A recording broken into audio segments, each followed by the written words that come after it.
Hello dear students, क्या हाल चाल, कैसे हो बच्चों आप लोग। बच्चों, केमिकल इक्विलिब्रियम अपने आप में एक बहुत सुंदर, बहुत कंसेप्चुअल, बहुत अच्छा चैप्टर है। 4 लेक्चर ऑलरेडी हम लोग पढ़ चुके हैं। आज मैं वहीं से कंटिन्यू करूंगा जहां से लास्ट लेक्चर में आप लोगों को छोड़ा था। मैंने लास्ट लेक्चर में ली चैटलेट प्रिंसिपल का पहला सेक्शन पढ़ाया था कि अगर किसी केमिकल रिएक्शन में जो कि ऑलरेडी इक्विलिब्रियम पे है, अगर हम मोल ऐड कर दें रिएक्टेंट के या प्रोडक्ट के, तो रिएक्शन कौन सी डायरेक्शन में जाएगी, ये कंसेप्ट मैंने आपको सिखा दी थी। आज हम इसके आगे पढ़ेंगे, तो चलिए स्टार्ट करते हैं। सेकेंड जो इम्पैक्ट है बच्चों, वो है इफेक्ट ऑफ प्रेशर। यानी यदि हम किसी सिस्टम में, इक्विलिब्रियम सिस्टम में प्रेशर चेंज कर दें, प्रेशर बढ़ा दें, प्रेशर घटा दें, तो इक्विलिब्रियम कौन सी डायरेक्शन में जाने जाता है, ये मुझे सीखना है। ऑलराइट, तो फिर से मैं एक इक्वेशन वही वाली ले लेता हूँ, N2O4 gas changing into 2NO2 gas. इसके अंदर मैंने इसका A मोल माना था, इसका B मोल माना था, राइट। टोटल प्रेशर मैंने P एटमॉस्फेयर मान लिया, या टेम्परेचर T है, वॉल्यूम V है। इसका मैंने Kp लिखा था B² इंटू RT/V, राइट, ये लिखा था। अब अगर मैं इस सिस्टम के अंदर प्रेशर को इंक्रीज कर दूं, तो रिएक्शन कौन सी डायरेक्शन में जाएगी, ये आपको सोचना है। जरा सोचिए कि टेम्परेचर कांस्टेंट है, आपने प्रेशर बढ़ाया तो वॉल्यूम कम हो जाएगा। अगर वॉल्यूम कम हुआ तो क्या आप समझ सकते हैं QP becomes greater than KP, क्योंकि वॉल्यूम डिनोमिनेटर में आ रहा है, QP का वैल्यू KP से बड़ी हो जाएगी। तो कैन यू अंडरस्टैंड कि बैकवर्ड रिएक्शन शिफ्ट हो जाएगी बच्चों। बैकवर्ड रिएक्शन यानी आपका इक्विलिब्रियम जो है वो बैकवर्ड डायरेक्शन में शिफ्ट हो जाएगा। ठीक है, तो ये तो मैंने बात की इस पर्टिकुलर रिएक्शन की। मान लो कोई और रिएक्शन होती, तो क्या हर रिएक्शन के लिए इस तरह से डिराइव करेंगे? नहीं। इसका एक बहुत आसान सा और शॉर्टकट तरीका आपको बताता हूं। क्योंकि आपने रिएक्शन में प्रेशर को बढ़ाया है, तो इक्विलिब्रियम की टेंडेंसी होगी कि ऐसी डायरेक्शन में चला जाए जहां जाने से प्रेशर में कमी आए। आपने एक्सटर्नली प्रेशर बढ़ाया, तो इक्विलिब्रियम चाहेगा कि उस बढ़े हुए प्रेशर को कंपनसेट करने के लिए मोल को कम कर ले। बढ़े हुए प्रेशर को मोल कम करके भी कंपनसेट किया जा सकता है। तो अगर मैं इस रिएक्शन को बैकवर्ड चला दूं, तो 2 मोल NO2 के लॉस पे 1 मोल N2O4 बनेगा, यानी मोल कम हो जाएंगे। तो क्या ये कहना ठीक होगा बच्चों?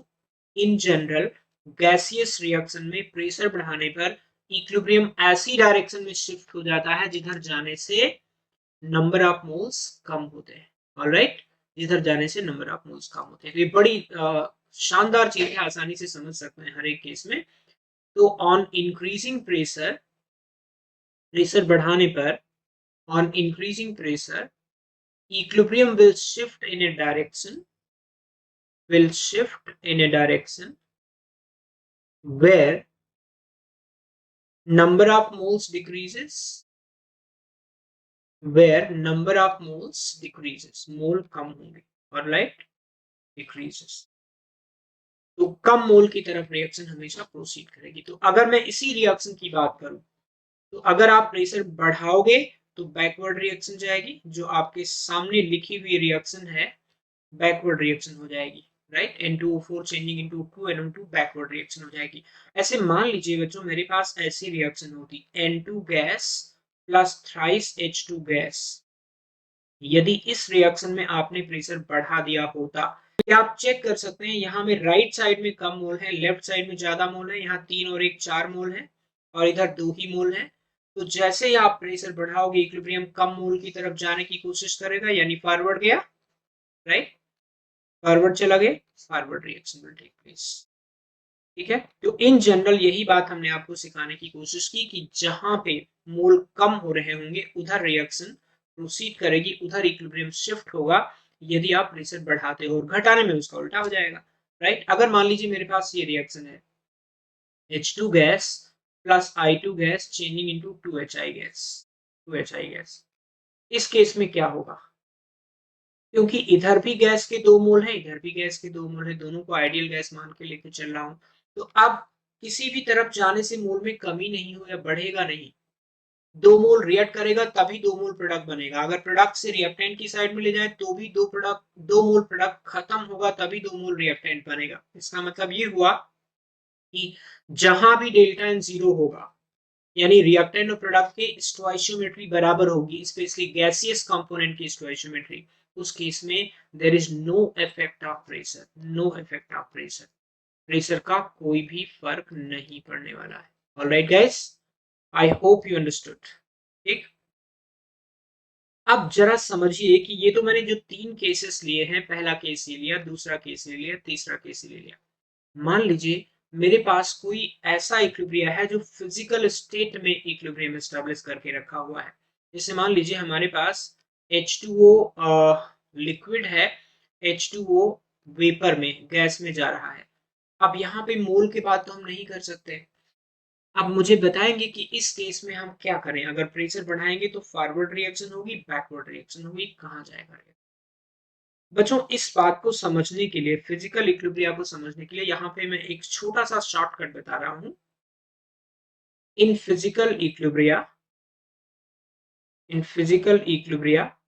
On increasing pressure,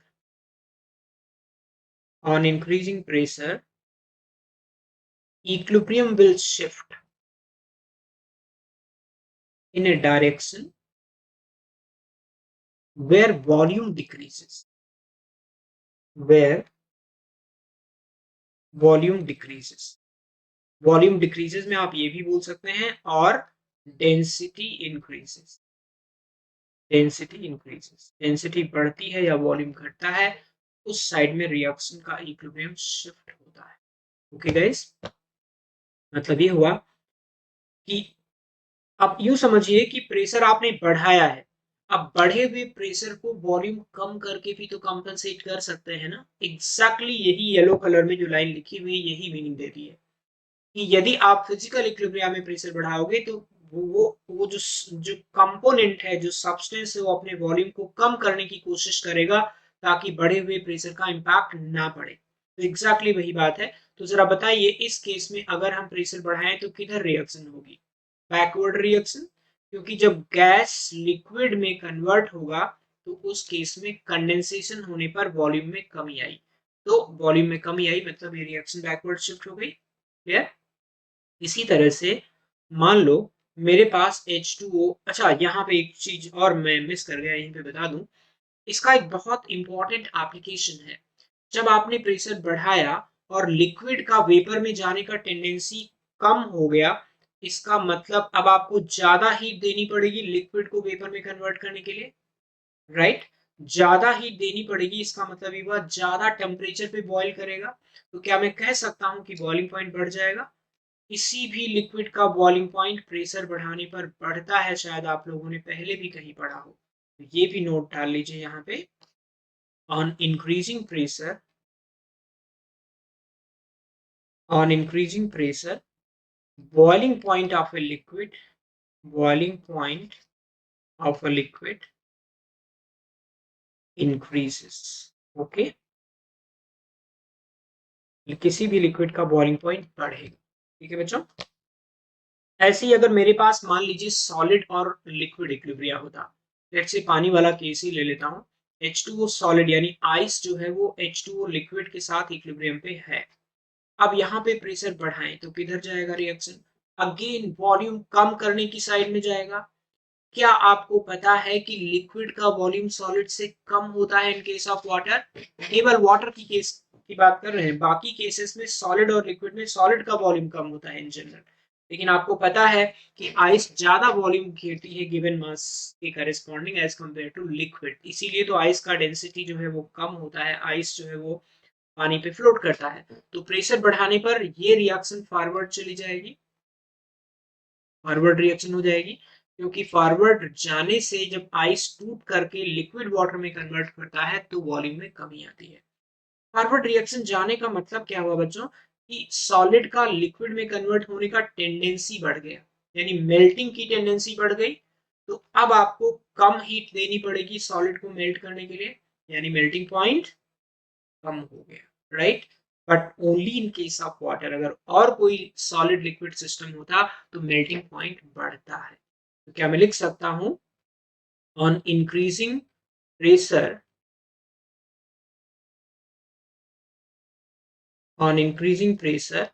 melting point of ice decreases. ठीक है, for any other solid liquid equilibria आप लिख सकते हो for any other solid liquid equilibria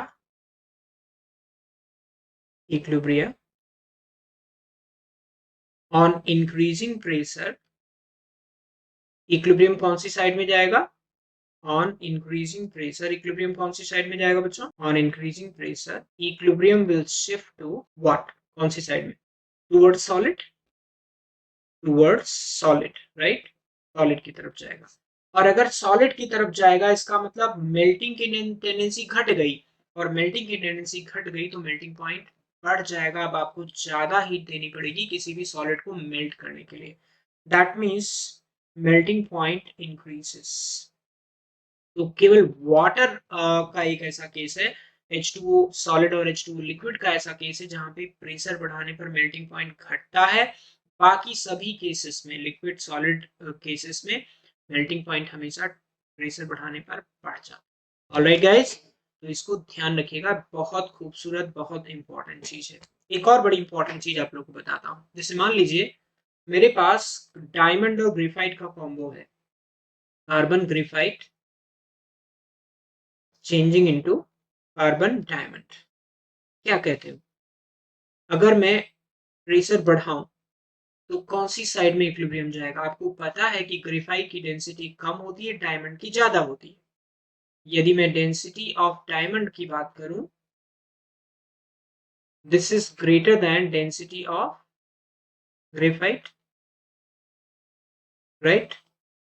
इसका मतलब ये हुआ कि हाइयर डेंसिटी की तरफ जाने वाला है, यानी कि फॉरवर्ड रिएक्शन जाएगी हाइयर डेंसिटी। कम वॉल्यूम का मतलब हाइयर डेंसिटी, तो प्रेशर बढ़ाओगे कम वॉल्यूम की तरफ जाने का मतलब ये हुआ हाई डेंसिटी की तरफ जाना, मतलब ग्रेफाइट से डायमंड में conversion.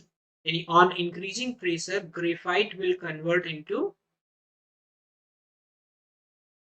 be converted into diamond। Okay, forward reaction होने का मतलब ग्रेफाइट डायमंड में। ऑलराइट गाइस, तो ये प्रेशर का इम्पैक्ट बहुत यूनिक है। मैं फिर से समझा दूं, इन जनरल अगर कोई gaseous, liquid gas, solid gas, gas ये सारी चीजें अगर इन्वॉल्व है किसी केमिकल रिएक्शन में, तो प्रेशर बढ़ाने पे इक्विलिब्रियम ऐसी डायरेक्शन में जाएगा जिधर जाने से प्रेशर में कमी आए, यानी मोल में कमी आए, तो मोल कम की तरफ, राइट। अगर फिजिकल इक्विलिब्रिया हो तो प्रेशर बढ़ाने पर इक्विलिब्रियम उधर जाएगा जिधर वॉल्यूम में कमी आए या डेंसिटी बढ़ेगी। तो उसके मैंने 3 बहुत बढ़िया एग्जांपल आपको समझा दिए। Alright guys, so this is all about pressure का effect on equilibrium। चलिए बच्चों, अगला इफेक्ट की बात करें। अगला है आपका effect of introduction of inert gas. Introduction of inert gas बच्चों, इनर्ट गैस वो गैस होगी जो उस रिएक्शन सिस्टम का पार्ट नहीं है, राइट। जैसे मान लीजिए अगेन मैं वही इक्वेशन उठा लूं, N2O4 gas changing into 2NO2 gas, right. आपको पता है ये ए मोल लिया, ये बी मोल लिया, ये सारे इक्विलिब्रियम पे है, तो Kp is equal to B square upon A R T upon V. ठीक, अब अगर हम इसमें इनर्ट गैस इंट्रोड्यूस करें, इंट्रोड्यूस करने का 2 तरीका है। पहला है eight constant volume.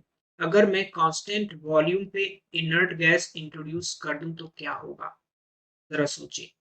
Constant volume पे अगर मैं इनर्ट गैस इंट्रोड्यूस करूं तो यू कैन चेक कि यदि वॉल्यूम कांस्टेंट है तो इनर्ट गैस के ऐड करने से Kp और Qp में कोई परिवर्तन नहीं रहेगा, यानी कि आपका जो रिएक्शन है वो अभी भी इक्विलिब्रियम पे ही लाई करेगी, क्योंकि वॉल्यूम कांस्टेंट करके रखा है, राइट। एंड टोटल मोल हमारे पास Kp के एक्सप्रेशन में आ नहीं रहा है, इसलिए वॉल्यूम क्योंकि कांस्टेंट है इसलिए देयर इज नो इफेक्ट। वैसे बच्चों मैं आपको अंदर की बात बताऊं, जब आप कांस्टेंट वॉल्यूम पे इनर्ट गैस इंट्रोड्यूस करते हो ना, तो हर एक गैस का जो पार्शियल प्रेशर है वो चेंज नहीं होता है। कैसे? अगर मैं पार्शियल प्रेशर ऑफ N2O4 लिखूं तो A upon A plus B into P आएगा। जब आप कांस्टेंट वॉल्यूम पे इनर्ट गैस को इंट्रोड्यूस करोगे, इंट्रोड्यूस किया इसका मतलब टोटल मोल बढ़ाया, टोटल मोल बढ़ाया तो उसी रेशियो में आपका टोटल प्रेशर भी बढ़ गया, क्योंकि वॉल्यूम कांस्टेंट है तो मोल बढ़ाने से प्रेशर बढ़ेगा, टेम्परेचर भी कांस्टेंट होके रखा है, तो P upon A plus be constant रहेगा। वही रहेगा। जिस रेशियो में आपका टोटल मोल बढ़ेगा उसी रेशियो में आपका टोटल प्रेशर बढ़ जाएगा। तो हर एक इंडिविजुअल गैस का जो पार्शियल प्रेशर है वो वही रहेगा, इसलिए केपी और क्यूपी सेम रहेगा, इक्विलिब्रियम डिस्टर्ब नहीं होगा। तो यदि कांस्टेंट वॉल्यूम पे इनर्ट गैस इंट्रोड्यूस करते हैं कोई भी फर्क नहीं पड़ेगा। एट कांस्टेंट प्रेशर, अगर कांस्टेंट प्रेशर पे इनर्ट गैस इंट्रोड्यूस कर दें तो क्या होगा जरा सोचिए। Kp is equal to B square upon, फिर से वही वही रिएक्शन ले रहा हूं, B square upon A R T upon B है। आपको पता है कि हमने प्रेशर को कांस्टेंट करके रखा है। अगर आपने इनर्ट गैस इंट्रोड्यूस किया तो मोल बढ़ेंगे पूरे सिस्टम का, पूरे इक्विलिब्रियम मिक्सचर का अगर मोल बढ़ा तो खटाक से वॉल्यूम बढ़ जाएगा।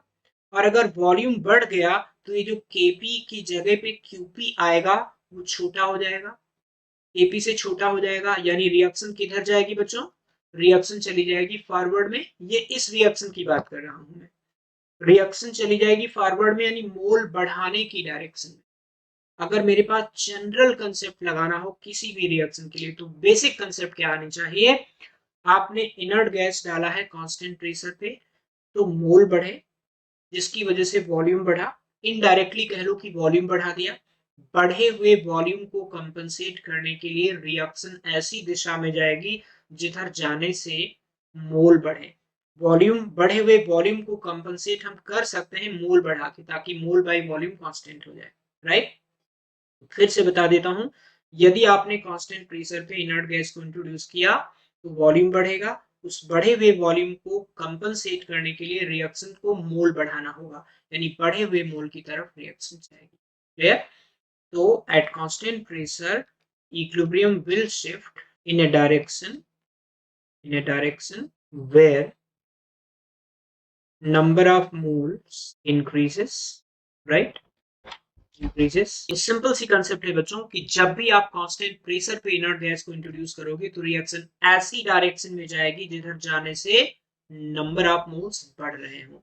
यानी कि अगर मेरा ये रिएक्शन है PCl5 gas changing into PCl3 gas plus Cl2 gas, अगर आप इनर्ट गैस को ऐड करोगे कांस्टेंट वॉल्यूम पे तो कुछ फर्क नहीं पड़ेगा, अगर एट कांस्टेंट प्रेशर ऐड करोगे तो रिएक्शन फॉरवर्ड चली जाएगी, राइट। अगर मेरा ऐसा होता reaction N2 gas plus 3H2 gas changing into 2 ammonia gas, can you understand, ये बैकवर्ड चली आती क्योंकि बैकवर्ड जाने से मोल बढ़ेंगे, राइट। और अगर मेरे पास ऐसी रिएक्शन होती H2 प्लस I2, दोनों गैस हैं, H2 gas plus I2 gas changing into 2HI gas, यहाँ पे कोई फर्क नहीं पड़ता, no effect. Introducing inert gas either at constant volume और एट कांस्टेंट प्रेशर, चाहे आप कांस्टेंट प्रेशर पे ऐड करो या कांस्टेंट वॉल्यूम पे ऐड करो, कोई फर्क नहीं पड़ने वाला है। तो बच्चों ये हो गया इनर्ट गैस का इंट्रोडक्शन का इंपैक्ट ऑन इक्विलिब्रियम। सिंपल सी बात बताई है मैंने, फिर से समराइज कर देता हूं, कांस्टेंट वॉल्यूम पे कोई फर्क नहीं पड़ने वाला है, और अगर कांस्टेंट प्रेशर पे इनर्ट गैस डाल दोगे तो रिएक्शन ऐसी दिशा में चली जाएगी, इक्विलिब्रियम ऐसी डायरेक्शन में शिफ्ट हो जाएगा जिधर जाने से मोल बढ़ेंगे।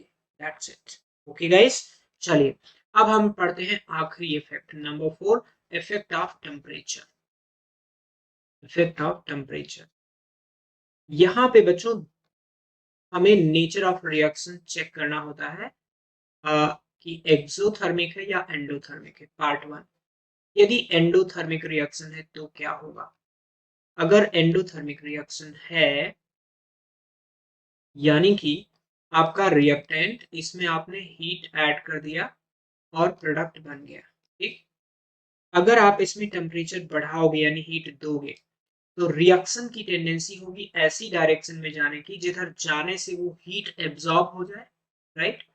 हमेशा इक्विलिब्रियम यही कोशिश करता है कि जो भी चेंज किया गया है उस चेंज को के इफेक्ट को नलीफाई कर दे।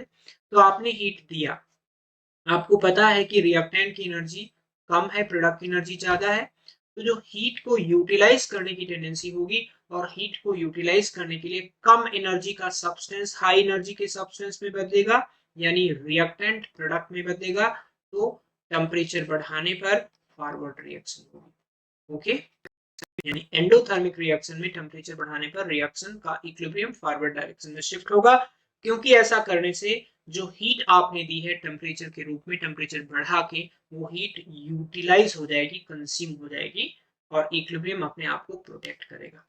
ऑलराइट, अगर आपका एक्सोथर्मिक रिएक्शन है तो क्या होगा? एक्सोथर्मिक रिएक्शन में बच्चों क्या होगा? एक्सोथर्मिक रिएक्शन में मान लो एक रिएक्टेंट है, यहाँ बी प्रोडक्ट बनेगा प्लस हीट निकलेगी, यानी यहाँ पे रिएक्टेंट की हीट ज्यादा है, एनर्जी ज्यादा है, प्रोडक्ट की एनर्जी कम है। रिएक्टेंट की एनर्जी ज्यादा, प्रोडक्ट की एनर्जी कम, इसीलिए हीट निकल रही है। तो अब अगर आप टेम्परेचर बढ़ाओगे यानी हीट दोगे, तो उस हीट को यूटिलाइज करने के लिए कम एनर्जी का कंपोनेंट हाई एनर्जी के कंपोनेंट में अगेन बदलेगा। कम एनर्जी का कंपोनेंट किसका है? बी का, इसकी लेस एनर्जी है और रिएक्टेंट की एनर्जी हाई है, इसकी हाई एनर्जी है, राइट। और कम एनर्जी का कंपोनेंट हाई एनर्जी में बदले यानी बैकवर्ड रिएक्शन हो गई। तो एक्सोथर्मिक रिएक्शन में on increasing temperature equilibrium backward shift हो जाएगा। ठीक है बच्चों, बहुत सीधा सा, सिंपल सा, सरल सा चीज है कि एंडोथर्मिक रिएक्शन में टेम्परेचर बढ़ाने पर फॉरवर्ड रिएक्शन यानी इक्विलिब्रियम फॉरवर्ड में शिफ्ट होगा एंड एक्सोथर्मिक रिएक्शन में टेम्परेचर बढ़ाने पर इक्विलिब्रियम बैकवर्ड शिफ्ट होगा। ऑलराइट बच्चा लोग, तो यहाँ पे हमारा कंप्लीट होता है ली चैटलियर प्रिंसिपल का कंसेप्चुअल पार्ट। अब अगले लेक्चर में हम लोग करने वाले हैं ली चैटलियर प्रिंसिपल का मैथमेटिकल पार्ट, यानी हम लोग इसमें न्यूमेरिकल्स करेंगे कि जो भी चीजें हमने यहाँ सीखी हैं उसको कभी क्वेश्चंस में अप्लाई करना हो तो किस प्रकार से करें। ऑलराइट गाइस, तो इससे पहले कि मैं अपने लेक्चर को समाप्त करूं, आपके लिए अनअकैडमी के बिहाफ पे इंपॉर्टेंट इंफॉर्मेशन जो कि आपके लिए बहुत यूजफुल है। बच्चों, अनअकैडमी कॉम्बैट ये इंडिया का सबसे बड़ा स्कॉलरशिप टेस्ट है, चाहे वो IIT JEE का एग्जाम हो, नीट का एग्जाम हो या कोई भी कॉम्पिटेटिव एग्जाम है। ज्यादातर एग्जामिनेशन अनअकैडमी के प्लेटफॉर्म पे ऑलरेडी उनकी ट्रेनिंग क्लासेस अवेलेबल हैं और सभी के लिए अनअकैडमी कॉम्बैट ऑर्गेनाइज किया जाता है। फिलहाल मैं बात कर रहा हूँ IIT JEE एस्पिरेंट के लिए। हर संडे होता है ये 11 बजे, राइट। 1 घंटे का JEE मेंस पैटर्न का टेस्ट है। क्लास 11 के लिए अलग, क्लास 12 के लिए अलग, ड्रॉपर्स के लिए अलग। एक छोटा सा पेपर होता है। 4 करोड़ रुपए का स्कॉलरशिप पूल है। This is the highest ever offered scholarship by any of the institution. तो आप सब लोग इसको इनरोल करो, इस पर्टिकुलर टेस्ट के लिए आप रजिस्टर करो और रजिस्टर करने के लिए आप मेरा प्रोमो कोड यूज कर सकते हो SD Sir Live, राइट। और ये टेस्ट देने के बाद डिपेंडिंग अपॉन योर परफॉर्मेंस, आपकी परफॉर्मेंस के बेसिस पे आपको 4 करोड़ की स्कॉलरशिप पूल में से बहुत अच्छी स्कॉलरशिप मिल सकती है, अवेल कर सकते हैं और अपनी प्रिपरेशन को एक स्ट्रेंथ दे सकते हैं, एक ऑर्गेनाइज तरीके से अनअकैडमी के साथ अपनी JEE की प्रिपरेशन शुरू कर सकते हैं। ऑलराइट बच्चा लोग, thank you very much for joining me, see you in the next lecture, bye bye.